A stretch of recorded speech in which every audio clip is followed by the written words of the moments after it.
Hello everybody, this is General Yanis, and in today's Death Guard Tactics I will be looking at the reviews for the new Space Marine Codex that has been previewed, let's say, and what can we learn from what information we have gotten from the Space Marine Codex review. So with no further ado, let's jump into it. So the new Space Marine Codex and the Necron Codex, of course, has been available for preview for selected users that already have analyzed some things and posted some information.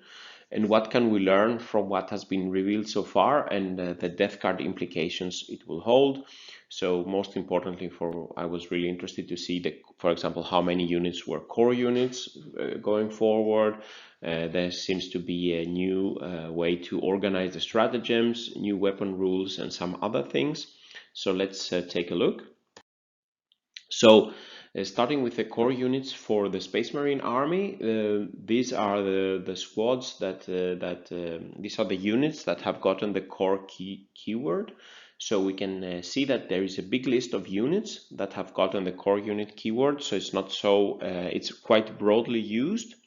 Not only, for example, for troops and a few elite choices, but basically every infantry squad except Centurions in the Space Marine Army, plus the dreadnoughts and the bikes, have gotten the core keyword. This would also mean probably something similar for Death Guard, where we will get basically all our infantry squads. We don't have so many to choose from, no, and probably Hellbrood being a dreadnought. We can see that there are no vehicle tanks, let's say, in this list. There is no impulsors, executioners, and so repulsors and so on. But some of the supporting characters for the Space Marines, for example, the Tech Marines, they have gotten some new ability to buff tanks with +1 to hit. And I'm really crossing fingers that we will get something similar for the new Lord of Virulence or some other unit in our codex that can buff the, for example, Plague Bear Scrollers, Defilers, and other demon engines. That would be really nice. But at least it seems that it's not only a few units used, quite a lot units will be getting the core keyword, which is of course important going forward to utilize auras, rerolls, and so on. If we look at the stratagems, so the stratagems seem to have been divided in various types and color coded. So now there will be 5 different types. So requisition stratagems, which makes sense somehow. They are the ones that are used before the battle upgrades, for example, to take more relics or upgrade the entropy cannons. I guess that those will be requisition. And then there are battle tactics stratagems, epic deeds stratagems, strategic ploy stratagems, and war gear stratagems. I try to see some of the examples that they are posting for those for Necrons here, because they were posting them in the Warhammer community, and I think it's difficult to understand the rationale behind something being an epic deed or a strategic ploy. For me, it doesn't really help, but okay, it doesn't really affect anything unless they are they will impose some rules you're only allowed to use one epic deed stratagem per turn or whatever.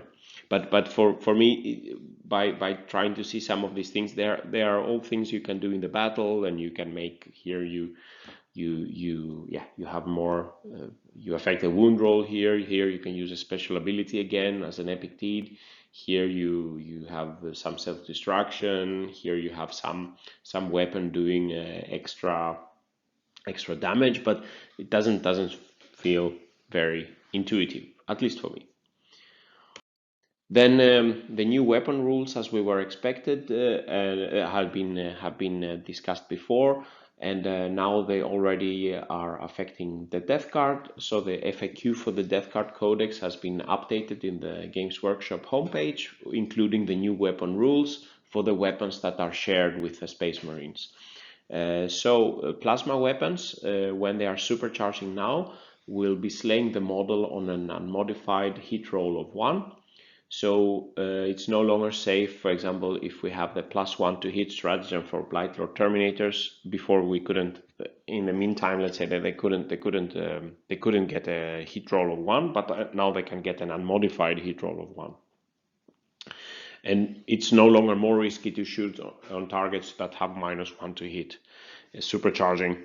So basically, for the plasma weapons, you can still use the reroll ones to hit if you're a core unit, and then you're not the modifier. Any modifiers to hit roll are not will not be affecting the slaying the model.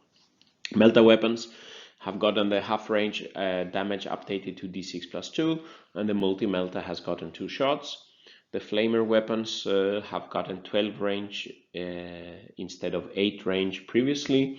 Power sword, power axe, and power maul have gotten +1 to strength compared to before.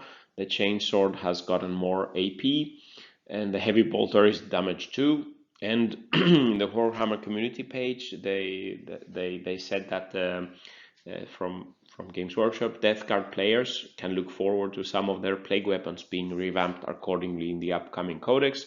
So I hope that really means that, for example, the plague weapon flamers also get a big increase from 9-inch to, let's say, 14-inch would be a good number for Nurgle, but probably they will. I guess they will be 12-inch. So we can get some of the specialized weapons for Death Guard can also be updated. For example, Bale swords and Bubotic axes, I hope, will get similar strength increase like the power sword and the power axe. Finally, some other things to expect. So in the reviews, people have been discussing the new faction specific secondary objectives. So secondary objectives that are, for example, only for Space Marines or Necrons. So we should also be getting some Death Guard specific secondary objectives. There will be a bunch of faction specific crusade rules, different things to requisition and upgrade your units, and different traits for Death Guard. Of course, as always, when a new codex comes out, there will be the occasional nerf or buff, and now it's speculation time for Death Guard. What would it mean for the Space Marines? For example, the aggressors were nerfed considerably, halving the amount of shots that they're doing, so it's a big impact for many Space Marine players that had heavy aggressors lists. The dreadnoughts seem to have been buffed overall, getting also the core keyword, so it's trying maybe to use a bit more dreadnoughts. But let's see what happens with Death Guard. And yeah, we can only cross our fingers and hope there is no very big nerfs incoming. And the final thing is that the new codexes will have one-use codes included in the codex to be used in the Warhammer app, uploading the codex online as well. So when you buy the copy of the Death Guard Codex, you can also access the Death Guard Codex online in the Warhammer 40,000 app. Some summary and final thoughts. The core units have been broadly used in the Space Marine Codex, basically covering all infantry squads, dreadnoughts, and bikes. No vehicle tanks got the core unit. Some new abilities were developed for characters to buff the tanks, so hopefully we'll get something similar. The stratagem categories have been introduced, and for me are not very intuitive, and they don't make any super sense. I think if they wanted to make some easy to use categories, maybe divide them by phase. Some you can use in movement phase or psychic phase or fight phase. It would be easier to find when we're trying to see some combos of strategies we want to use. The new weapon rules for the shared weapons are added in the Death Guard FAQ, and similar revamping expected for Death Guard plague weapons announced by Warhammer Games Workshop themselves. And other things in the Death Guard Codex coming would be Death Guard specific secondary objective, crusade rules, and the code for using the app with the codex. So now it's a long time until we get, let's say, maybe 1-2 months more until we get the Death Guard Codex, and now I guess it's speculation time. And I'm also waiting to see more the points confirmed for Space Marines, especially for the new weapons, if we can already draw some conclusions for Death Guard. So this concludes this short video. What do you think? Are you surprised by some of the changes for the Space Marines and the other codexes? what do you hope to see in the new Death Guard Codex? So please leave a comment and have a discussion. If you like this video, please press like and subscribe to the channel, where I will be posting more Death Guard tactics videos going forward. And thank you to everybody that is posting very good comments and interesting ideas and subscribing to the channel. So with these words, General Yanis is signing out. Stay safe out there, and bye-bye.